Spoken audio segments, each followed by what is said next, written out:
the 25th Hour Radio Show. So I want to focus, if you don't mind, on the prescription side of things. The prescription painkillers. When did prescription drug abuse become such a mainstream cause of addiction in our country? Oh my gosh, we really don't. I mean, I see it in the treatment industry starting about 3 years ago when it really became predominant. But it goes back further than this. It really caught on to it. It happened before. There's always a gestation period when things start, and then finally when you catch on to it, you realize what's going on. So we only really caught on about, well, not me, but all the authorities caught on about 3 years ago. So how are people getting a hold of these drugs, so easily without any kind of interference, especially, our youth, our teenagers? Well, I mean, they go to even treatment centers. I mean, not us included, because we're very against it. But treatment centers make money by sending clients to doctors. And when they send them to doctors, they get them on, they put them on medication. And the philosophy of treatment, true treatment, is you come in dirty and you leave clean. You don't put them on medication while they're in there. Is there certain early warning signs to look for as a parent? A clue that there's a possible problem. Other than maybe their pills are missing out of their cabinet. Well, unfortunately, it always comes a little too late when the addiction is really, there's too many red flags, such as getting up late, in the morning, not going to work on time, missing appointments, staying out late at night, disappearing, not answering your phone. There's different red flags. It's pretty evident with a trained eye, but parents just oversee it because their kids manipulate them and always have an excuse. So it's not just kids that are getting addicted. It's the parents as well with prescription meds. When is it time to stand up and admit that you have a problem, or better yet, tell someone else you think that they might have a problem? Unfortunately, the problem is people don't stand up and admit it. They don't hold themselves accountable or responsible for what they're doing. They have a hard time, coming clean, so to speak. And coming clean leads to getting clean. But they, it's just, sometimes it's an epiphany. Someone getting in an accident, overdosing, someone in their family dying, a near-death experience, getting locked up and put in jail.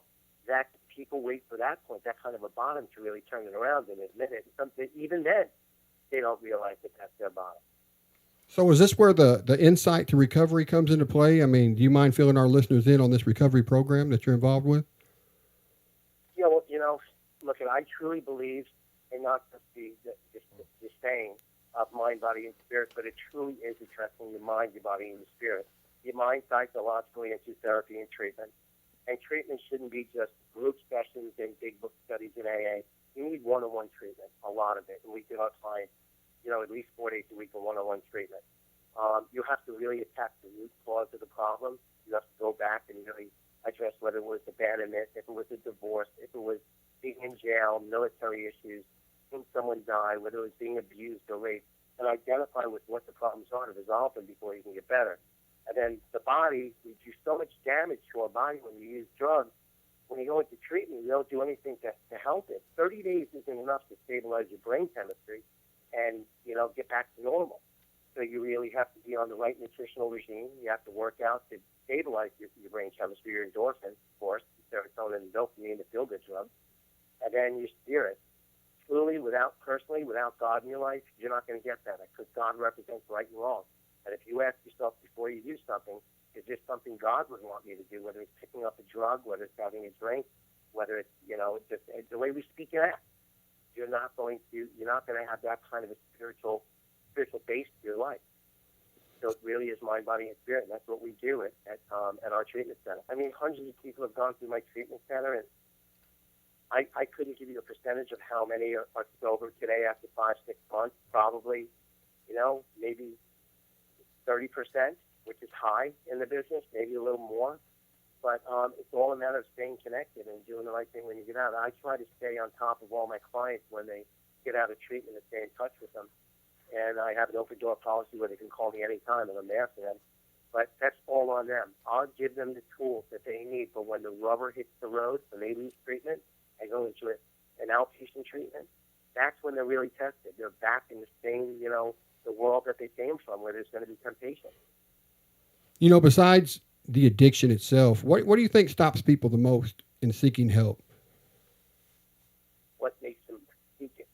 the most. Yeah, I mean, what stops them from seeking the help? Is it that they're not really ready to quit? I mean, is it the embarrassment factor? They don't want anyone to know? Yeah, well, their friends. Yeah, that has something to do with it, and that's basically in the business world. You know, people on Wall Street, doctors, lawyers, so on and so forth, don't want their colleagues to know. But we get around that. If we have professionals in our treatment program, or if we have students, they have access to their phone and their computer when they're not in treatment, so that they can stay in touch with their job. So what would you say to someone right now who's listening to this who think they might have an addiction problem to any type of substance and who's on the fence about what they should do? Pick up the phone and call. I mean, you can call us at any time at 561-894-5693, or you can go to our website, www.insighttorecovery.com. And we have people pick up the phones 24 hours a day. And even if they don't come into treatment, there's someone there to talk to them. So is there anything you would like to add that I haven't brought up before we start to wrap things up? Well, you kind of hit the nail on the head with everything. You've asked some very good and pointed questions that need to be addressed. But I think the biggest problem is our government. Our government is allowing the prescription drugs to be written because they're incentivizing these pharmaceutical companies, and they incentivize the doctors. And then you have all these, I mean, there's so much heroin and so many drugs on the street. I mean, we're fighting wars over it in Iraq and Iran and over the years, we're going to help stabilize governments when we should be concentrating on keeping the drugs out of our own country. Let's go after the South American countries that are doing this and just demolish all of these growing fields and the places they're actually processing all the drugs. You know, Michael, it's been a pleasure speaking with you today. I want to wish you continued success, in helping people to become more aware of the dangers of all the substances that are habit forming. You're doing a good thing, and it was really an honor speaking with you today on the show in this short period of time that we had. Well, I appreciate the time, and I think you're doing a wonderful thing by addressing this. A lot of people want to play music and talk about rappers and the Academy Awards, when in fact, by doing what you're doing, you're paying it forward and you're making people aware. So I appreciate you.